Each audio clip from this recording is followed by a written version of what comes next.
Bulletin की शुरुआत करते हैं इस वक्त की बड़ी खबर के साथ। विपक्षी एकता को लेकर इस वक्त की बहुत बड़ी खबर सामने आ रही है। गठबंधन के नाम को लेकर नीतीश कुमार नाराज। सूत्र के हवाले से ये बड़ी जानकारी। नीतीश कुमार ने इंडिया नाम पर जताया था एतराज। गठबंधन के नाम पर चर्चा चाहते थे नीतीश कुमार। देखिए सूत्रों के हवाले से इस वक्त की ये बड़ी जानकारी। महागठबंधन से जुड़ी हुई ये बड़ी अपडेट आप तक हम पहुंचा रहे हैं। नाम को लेकर नीतीश कुमार नाराज नजर आ रहे हैं और उन्होंने ऐतराज भी जताया है। विपक्षी एकता को लेकर इस वक्त ये बड़ी खबर है। गठबंधन के नाम को लेकर नीतीश कुमार नाराज है। नीतीश कुमार ने इंडिया नाम पर ऐतराज भी जताया था। गठबंधन के नाम पर चर्चा चाहते थे नीतीश कुमार। ये सूत्रों के हवाले से इस वक्त की बड़ी खबर।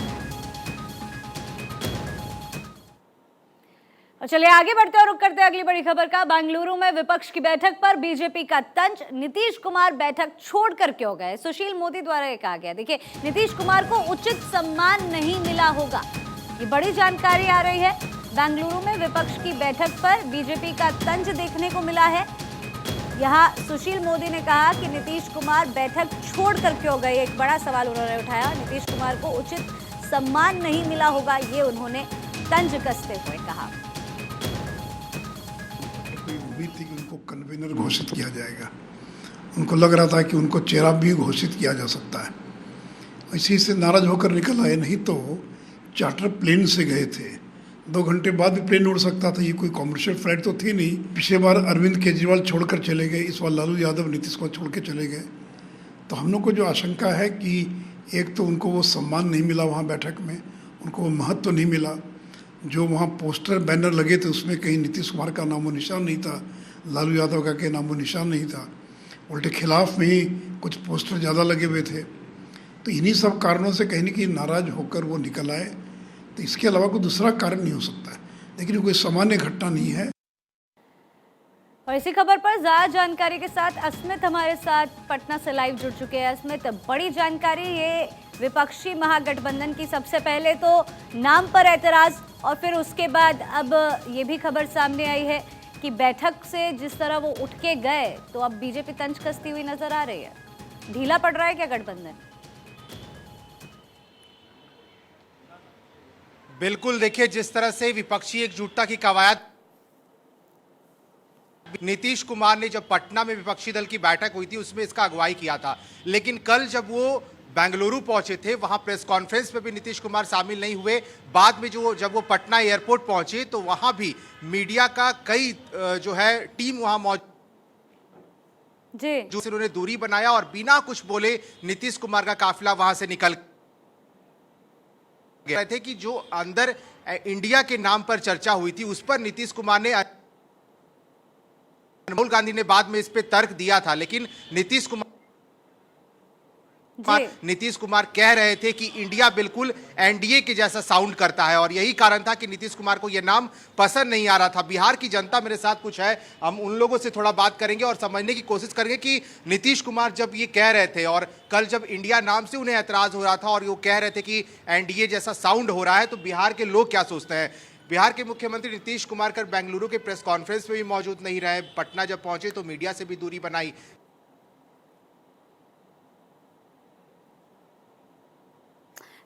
मोदी बनाम कौन, सबसे बड़ा प्रश्न यही यहाँ उठ रहा है। क्योंकि ये लोग जिस तरह से काम कर रहे हैं इनके साथ कोई नहीं जुटने वाला है। सारे भ्रष्टाचारी एक छत के नीचे आ गए हैं अपने भ्रष्टाचार को छुपाने के लिए। क्योंकि अगर आप देखेंगे तो पिछले 9 साल में जब से केंद्र में हमारी सरकार आई है मोदी जी की, एक भी भ्रष्टाचार उजागर नहीं हुआ है। और इसके पूर्व में जो सरकार थी उसके रोजाना खुलासे होते थे, कभी 2G, कभी 4G, कभी जीजाजी, कभी CWG, इस तरह के भ्रष्टाचार और घोटाले सामने आते थे, जो कि इस सरकार में बंद हुआ है। और ये सारे वही भ्रष्टाचारी हैं जो उस समय उस सत्ता में थे। मनमोहन सिंह जी की सरकार में 16 दल चलाते थे उस समय यूपीए को, और उसका नाम केवल बदला गया है, मटेरियल नया है, यूपीए को इंडिया कर दिया। जी अस्मित, यहाँ पर नेटवर्क की थोड़ी सी दिक्कत आ रही है, वापस लौटूंगी मैं आपके पास। इसी बीच कैलाश जायसवाल भी हमारे साथ रायपुर से जुड़े हुए हैं। कैलाश, बिहार की राजनीति जिस तरह से गर्मा चुकी है, ठंडा होने का नाम नहीं ले रही है। ऐसे में लगातार वार पलटवार भी देखने को मिल रहा है। सबसे बड़ा सवाल ये खड़ा हो रहा है कि आखिर क्यों उठ के गए नीतीश कुमार? ऐसे में बीजेपी ने जो तंज कसा है, क्या वो सही है? क्या सच में उनको सही सम्मान नहीं मिल रहा? बिल्कुल, ये हो सकता है, कोई बड़ी बात नहीं है इस पर, क्योंकि सम्मान हर किसी को चाहिए रहता है। और अगर कहीं सम्मान नहीं मिला है तो उठकर चले जाना, फिर मान मनोबल का दौर जो है वो शुरू हो जाता है। अगर कहीं मैं गठबंधन की बात करूं तो गठबंधन दो ही तौर पर होता है, यह तो मजबूरी होता है या फिर मजबूती के लिए होता है। अगर कहीं प्रधानमंत्री मोदी की गठबंधन की अपन बात करें तो वो मजबूती के लिए है, और जो दूसरा जो पक्ष जो है वो गठबंधन कर रहा है वो मजबूरी के लिए है। हमारे साथ छत्तीसगढ़ के लोग हैं, क्या सोचते हैं वो इस बात को लेकर हम उन्हीं से चर्चा करेंगे कि क्या सोच रहे हैं इस गठबंधन को लेकर आप। ये गठबंधन सत्ता की लालसा का गठबंधन है। भारत देश के विकास के लिए कोई इनके पास रणनीति नहीं और प्राथमिकता और नियत भी नहीं है। इन सबको अवसर मिला था, कांग्रेस को तो 55 साल अवसर मिला, तब देश में क्या किया, घोटाले किए, भारत देश का नाम खराब किया, आज भी कर रहे हैं।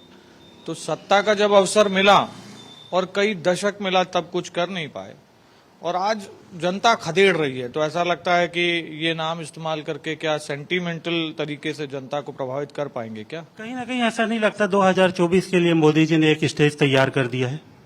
देखिए, किसी प्रकार का कोई मुकाबला ही नहीं दिखता, क्योंकि मोदी जी ने जिस प्रकार के काम कर दिए हैं, जिस प्रकार से विश्व पटल पर भारत का नाम ऊंचा हो चुका है, भारत के लोगों का आर्थिक स्तर बेहतर होता जा रहा है, इंफ्रास्ट्रक्चर की फैसिलिटीज बढ़ गई है, निवेश बढ़ रहा है, एक अलग भारत देखने को मिल रहा है जो आत्मनिर्भर भारत है, जो दुश्मन की आंख में आंख मिलाता है।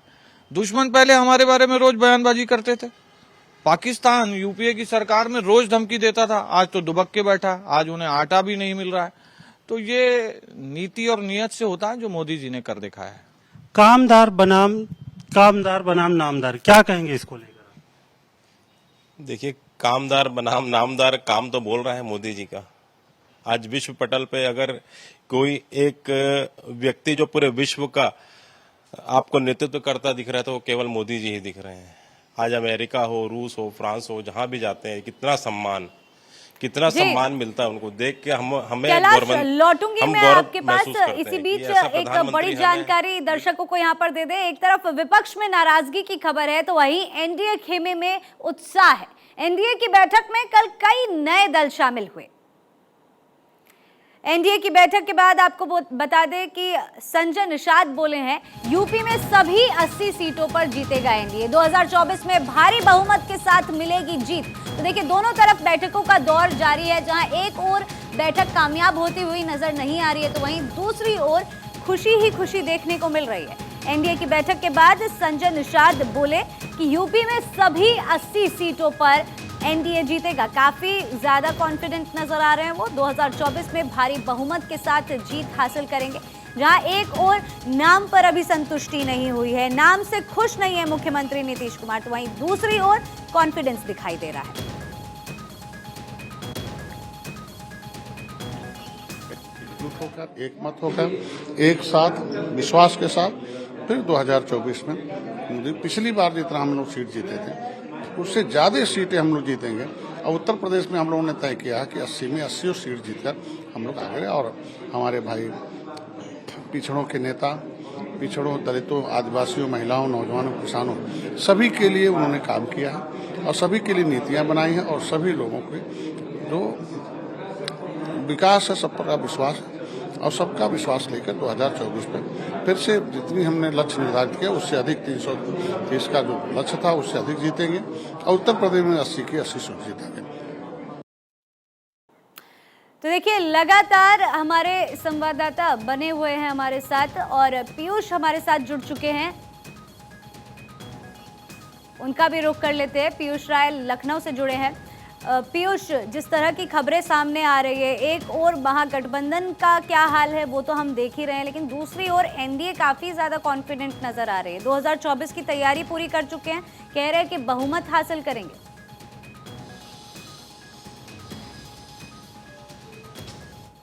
लगभग कितनी पूरी हो तो मोदी जी की बैठक नहीं बता दिया है। और आज हमारे साथ लोग हैं, उत्तर प्रदेश के लोग हैं। कहा जाता है कि दिल्ली का सीट जो है सिक्योर तभी हो सकता है जब उत्तर प्रदेश राजी हो। तो उत्तर प्रदेश के लोगों से कुछ बात कर लेते हैं। आप बताइए कि मोदी जी ने जो बैठक की है जी, क्या लग रहा है कि वही माहौल काफ़ी है? वही माहौल काफ़ी, उसी में सरकार बन जाएगी। बस ठीक है, भाजपा बढ़िया काम कर रही है। अपने सुशासन काल में 9 वर्ष पूरे किए हैं। अभी उपलक्ष्य में तमाम अभियान चलाए जा रहे हैं जी। तो आप लोग संतुष्ट हैं भाजपा के कार्यों से, और आप लोगों को क्या लग रहा है कि जो विपक्ष है और विपक्ष का जितना पूरा गुट है उनको भ्रष्टाचारियों का गुट कहा जा रहा है? हाँ, विपक्ष कहीं कुछ नहीं है। और ये जो सरकार जब से है, एक समय ये रहता था कि शाम को बिजली नहीं आती थी, एक समय था कि यूरिया के लिए लाठी चलती थी, एक समय था कि गैस के लिए कभी लाइन लगती थी, लौट जाते थे लोग। इस समय सारे चीज़ मिल रहे हैं, गरीब जनता को अनाज मिल रहा है, सब चीज़ मिल रहा है। और विपक्ष तो केवल वो अपने मतलब से जा रहा है, कहीं मिल रहा है कहीं नहीं मिल रहा है, उसमें विपक्ष कुछ नहीं कर पाएगा। ये सरकार पुनः फिर से बनेगी। उत्तर प्रदेश में योगी जी के नेतृत्व में अच्छा कार्य हो रहा है, इसलिए दोबारा यहाँ पर तो हम कह रहे हैं 80 सीटों मिलने वाली है। एक बात ये भी है कि नामदार वर्सेस कामदार हो रहा है कि एक नाम वाले हैं और एक काम वाले हैं, एक का सिर्फ नाम ही है और एक काम करने वाले। हाँ, तो काम तो कर रही भाजपा काम कर रही है। वो अपने केवल परिवार के लिए काम कर रहे हैं, ये देश के लिए काम कर रहे हैं, गरीब जनता के लिए काम कर रहे हैं। और वो अपने परिवार के पालन के लिए, एक बार परिवार पार्टी है, एक तरफ जो है पूरा जन कल्याण के लिए कार्य हो रहे हैं। ठीक है, जैसे है चल रहा है, ठीक है। सुधार थोड़ा ज़रूरत है, थोड़ा सुधार की ज़रूरत है। हाँ, आप बताइए, आपको क्या कुछ लग रहा है कि जी सफल होता हुआ नजर आ रहा है या भाजपा जीत गया? भाजपा पुनः भाजपा। जी, आप देख सकते हैं यहाँ पे कि मन लोगों ने बहुत जी। हद तक बना लिया, उनको काम पता है, उनको ये पता है कि भाजपा ने कितना काम किया है, जी। तो यही नजर आ रहा है कि भाजपा ही जीत के आ सकती है, ऐसा उत्तर प्रदेश के लोगों के मन में है। बिल्कुल पीयूष, लौटूंगी मैं आपके पास। यूपी का हाल तो देख ही लिया, और जिस तरह से आपने पहले भी कहा कि यूपी की राजनीति बहुत ज़्यादा महत्व रखती है जब हम देश की राजनीति की बात करते हैं, क्योंकि यूपी में जो हो रहा होता है उसका सीधा तौर पर असर दिल्ली में देखने को मिलता है। एक बार फिर से कैलाश, मैं आपके पास आना चाहूँगी, क्योंकि हम यहाँ पर बात कर रहे हैं एक और महागठबंधन की और दूसरी ओर एनडीए की कॉन्फिडेंस की। महागठबंधन यहाँ पर फीका पड़ता हुआ नजर आ रहा है। जिस तरह से बैठकों में सहमत नहीं हो पा रहे हैं सारे एक साथ, नाम को लेकर अभी तक चर्चा जारी है। आपने भी बोला कि ये बिल्कुल मुमकिन है कि शायद उनको वो सही सम्मान नहीं मिल पाया, इसलिए वो उठकर चले गए और अब उनको मनाने का दौर शुरू होगा। क्या इस अप्रोच के साथ ये महागठबंधन तैयार करके बीजेपी को टक्कर देने वाले हैं? बिल्कुल, उद्देश्य यही है कि गठबंधन एक हो जाए और एक होने के बाद बीजेपी को एक टक्कर दिया जाए। लेकिन ऐसा संभव नहीं है, क्योंकि बीजेपी का जो गठबंधन है वो अलग है और इनका जो गठबंधन है वो अलग है। सारे विपक्षी अभी एक मंच पर नजर आ रहे हैं। हालांकि कुछ उठापटक चल रही है, कुछ नाराजगी चल रही है, लेकिन आने वाले समय में एक ही नजर आएंगे। इसको लेकर और लोग हैं हमारे साथ पे, वो क्या सोच रहे हैं उससे हम जानेंगे। विपक्ष एक हो गया है, क्या कहेंगे इसको लेकर? देखिए, ये लोग सत्ता के भूखे हैं। 70 सालों में इन लोगों ने आज तक कुछ नहीं किया, सिर्फ अपनी सत्ता, अपना परिवार और ये परिवारवाद में चले हैं। और रहे अभी इंडिया की बात करते हैं और ये एक होने की बात करते हैं, आज तक इन लोगों ने कभी एकता से काम किया ही नहीं है, ना किसानों के लिए ना जनता के लिए। तो ये सिर्फ अपना घर भरते हैं और अपना घर भर के अपने परिवार में चलते हैं, अपने परिवार के साथ में चलते हैं। जनता, इन लोगों ने कई बार गरीबी हटाने का नारा लगाया। परिवारवाद यहाँ पर सबसे बड़ा मुद्दा आ रहा है कि देखिए, एक परिवार जो है एक लंबे समय से राजनीति कर रही है, अब वो एक होने जा रही है, तो कहीं ना कहीं परिवारवाद का जो मुद्दा है वो सामने लेकर आ रहे हैं। क्या कहेंगे, एक हो रही है पूरी विपक्षी पार्टी? हाँ, एक हो रही है। क्या आगे मजबूती मिलेगा इनको? विपक्षी पार्टी को कोई मजबूती नहीं मिलेगी। देखिए, लोग जो है वो भी विश्वास के साथ ये कह रहे हैं कि विपक्षी पार्टी को कहीं मजबूती नहीं मिलेंगे। क्या कहेंगे इसको लेकर? विपक्षी पार्टी कितना भी एक हो जाए पर कुछ नहीं होने वाला है, कितना ही गठबंधन कर ले कुछ नहीं होगा। उन्होंने भारत के नाम पे किया, भारत की बदनामी की, विदेश जाके कुछ नहीं किया, आगे भी कुछ नहीं किया 70 साल में लोग। देखिए, गठबंधन को लेकर एक आम जनता भी ये सारी चीजें समझ रही है कि किस तरीके से गठबंधन चल रहा है, किस तरीके से नाराजगी चल रहा है। क्या कहेंगे इस गठबंधन को लेकर? एक बार फिर से एक विपक्षी जो है एक होने जा रही है। राहुल गांधी जी आपके लोकप्रिय चैनल को देख रहे होंगे, तो मेरा उनसे एक सवाल है, क्या राहुल गांधी जी की पार्टी का या उनके जो दल हैं, उनके दलों का नाम खराब था इसीलिए जनता ने उन्हें रिजेक्ट किया? क्या जो नाम बदल के उनको फायदा मिल जाएगा, उनके काम की वजह से जनता ने उन्हें खदेड़ फेंका है? क्यों? क्योंकि पहले जब इनके परिवार के लोगों ने ही सालों साल राज किया, लूट मचा के रखी, देश में भुखमरी जैसे हालात थे, देश में कोई चीज ना प्रोडक्शन होती थी ना बाहर एक्सपोर्ट होती थी, हमारे लोगों को वीजा नहीं मिलता था, हमारे लोग बाहर जाते थे तो उनको अपमान की दृष्टि से देखा जाता था। तो जब अवसर मिला था तब किया नहीं, अब नाम बदलने के बाद आपको क्या लाभ मिलने वाला है? ऐसा नाम आपने रखा है जो आपके आचरण के विपरीत है। आप चाइना के लोगों से गुपचुप जाकर के मिल जाते हैं, आप भारतीय जानकारी उनसे शेयर करते हैं क्या? आपके नेता पाकिस्तान जाते हैं और पाकिस्तान में जाकर बोलते हैं मोदी जी को हराना है। पाकिस्तान दुश्मन देश से आप समर्थन मांगते हैं और नाम आप इंडिया रख लेते हैं। तो ऐसे में चलेगा कैसे? जो आप काम करें वैसा आप नाम रखें तो शायद जनता को भी समझ में आए। जी ठीक है कैलाश, लौटूंगी मैं आपके पास, क्योंकि अब हमने रायपुर का भी हाल जान लिया, यूपी में किस तरह की बातें हो रही है वो भी देख ली। तो अस्मित भी हमारे साथ लगातार पटना से बने हुए हैं। अस्मित, मेरा सवाल अभी भी वही है कि जो अप्रोच लेकर महागठबंधन के लिए चल रहे हैं नीतीश कुमार, आपस में मनमुटाव अभी भी बाकी है, एक चीज पर सब लोग मिलकर अग्री नहीं कर पा रहे, क्या इस अप्रोच के साथ अपोनेंट्स को टक्कर दे पाएगी ये महागठबंधन?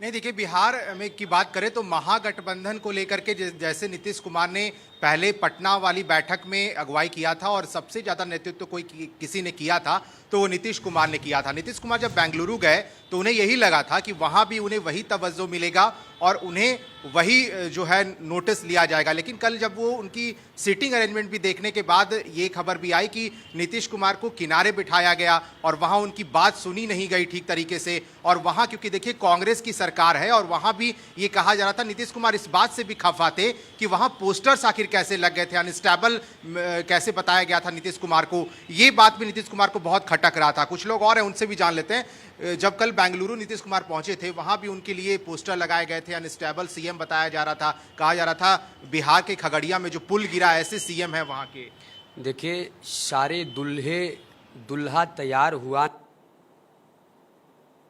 नीतीश कुमार जी को तो बेंगलुरु ले जाके शुरू में ही बेइज्जत करने के उद्देश्य से ही नीतीश जी को बेंगलुरु बुलाया गया। Press conference, joint press conference के पहले नीतीश जी, लालू जी और तेजस्वी जी वहाँ से भाग गए। इनके लिए एक पंक्ति है, जो इन सारे बुझे हुए कारतूस जो एक जगह इकट्ठा हुए, इन सारे बुझे हुए कारतूसों के लिए एक पंक्ति है कि तू राजा नहीं दीवाना है, आशिक मजनू मस्ताना है, 900 चूहे खाकर तू बनता बड़ा सयाना है। चलिए देखिए, बिल्कुल आपको लगता है कि 2024 के चुनाव के लिए नरेंद्र मोदी ने अभी से भी स्टेज सेट कर दिया है ये बैठक को लेकर? स्टेज तो सेट ही है, विपक्ष कोई है नहीं। ये लोग जितने भ्रष्ट लोग जो हैं एक साथ एक प्लेटफॉर्म पर बैठने आए हैं, लेकिन ऐसा कुछ नहीं। इनका तो जब नाम इंडिया रखे हैं तो इनका तो नाम होना चाहिए Indian national destructive alliance, exclusive alliance. Developmental इस सब तो बड़ा इन पर सूट नहीं करता है। अस्मित, एक बार फिर लौटूंगी मैं आपके पास, क्योंकि अलग अलग जगह का हाल हम यहाँ पर जानना चाह रहे हैं। तो अखिलेश सोलंकी भी भोपाल से इस वक्त हमारे साथ जुड़ चुके हैं। 2024 की तैयारी यहाँ पर पूरी नजर आ रही है। अखिलेश, वहाँ के हाल क्या कहते हैं? क्योंकि एक और महागठबंधन की तैयारी चल रही है तो दूसरी ओर एनडीए आश्वस्त नजर आ रहा है। बिल्कुल, देखिए जिस तरह का हाल पूरे देश का है, मध्य प्रदेश उससे जुदा नहीं है। हमने जो लोगों से बात की आज सवेरे, तो जो एनडीए की बैठक हुई और उसके बाद एक तरह से स्टेज सेट हो गया, ये लोगों का मानना है। परिवारवाद बनाम यानी कि कामदार और नामदार की लड़ाई। तीसरा, करप्शन को लेकर एकजुट हुए हैं तमाम लोग, ये तमाम लोग मानते हैं, भोपाल के भी और मध्य प्रदेश के भी। और ये जो आज आपने पहली खबर दिखाई कि किस तरह से नीतीश बाबू की नाराजगी की भी खबर आ रही है, तो जो विपक्ष का इंडिया है उसका पहला ही दिन एक तरह से फ्रैक्शन के साथ शुरू हो रहा है। मैं लोगों को भी इन्वॉल्व कर लेता हूं। जिस तरह से सवाल है कि देखिए कल बैठक हुई एनडीए की बैठक के बाद क्या लगता है कि प्रधानमंत्री मोदी जी ने एजेंडा सेट कर दिया, स्टेज सेट कर दिया? सेट कर दिया, अच्छा से किया, मतलब सेट किया उन्होंने। और जैसे कि हम जैसे न्यूज़ देखते हैं कि उसमें जो करप्शन है उसको भी लेकर बड़ा वहाँ पे खुलासा किया है। अब वो बचने के लिए तो एकजुट होना ही पड़ेगा, नहीं तो उनको क्या है कि फिर कहाँ से बचेंगे वो? अगर जुट अलग अलग भागेंगे तो अलग अलग राजनीति रहेगी उसमें। इसके लिए क्या है ना कि मोदी जी के खिलाफ इतने सारे भेले होकर मतलब अकेले अटैक करेंगे तो उसमें क्या भारी पड़ सकते, पर मोदी जी डटेंगे नहीं और उनके खिलाफ कोई एक्शन लेना चाहिए। परिवारवाद की बात आ रही है सामने, नामदार और कामदार की बात आ रही है, तो परिवारवाद है विपक्ष में? नहीं, परिवारवाद है विपक्ष में। वो जब देखो, जब विपक्ष की बात परिवार में लाकर रख देते हैं, मोदी जी के खिलाफ भड़काते भी है, इसलिए वो परिवार और इससे कल पीएम मोदी ये कह रहे थे कि देखिए जितने दल इकट्ठे हुए हैं बेंगलोर में, वो कहीं ना कहीं जो करप्शन पर उन पर चार्ज हैं, भ्रष्टाचार के आरोप लगे हुए हैं, वो भ्रष्टाचार को छुपाने के लिए एक गठबंधन बन। जी वो सही बोल रहे हैं, भ्रष्टाचार को छुपाने के लिए गठबंधन बन गया कि कैसे तो अपन इनको नीचा दिखा सके, इसलिए। और देखिए जो मेरे साथ सज्जन है, थोड़ा सा समय और ले लेता हूं मैं, ये सज्जन है ये जोमेटो के लिए काम करते हैं, बेरोजगारी का जो जिक्र करते हैं वो अपनी खुद बयाथा बता रहे थे कि लोग काम करना चाहें तो किस तरह से काम, आप कुछ बताना चाह रहे थे। जी सर, लोगों के लिए बहुत काम है, सरकार के लिए अपन पैदा थोड़ी नहीं हो कि सरकार ही अपने को काम देगी, कुछ अपने उससे भी सोचना पड़ेगा कैसे अपने को काम करना पड़ता है, बहुत काम है, एमपी के अंदर बहुत काम है, मोदी जी ने बहुत किस तरह से अपना पैसा कमाते हैं। ठीक है अखिलेश, हमारे साथ जुड़ने के लिए आप सभी का बहुत बहुत शुक्रिया।